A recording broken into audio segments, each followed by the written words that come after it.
అదే ఆరు రుచుల సంగమము. మొదలవును కొత్త యుగము, అదే ఆరు రుచుల సంగమము. నూతన సంవత్సరము మన ఉగాది పర్వదినము. నూతన సంవత్సరము మన ఉగాది పర్వదినము. మొదలవును కొత్త యుగము, అదే ఆరు రుచుల సంగమము. మొదలవును కొత్త యుగము, అదే ఆరు రుచుల సంగమము.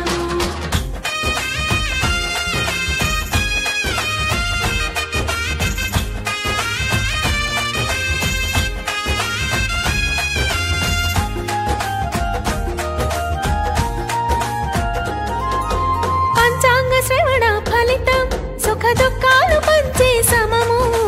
పంచాంగ శ్రవణ ఫలితం సుఖ దుఃఖాలు పంచే సమము.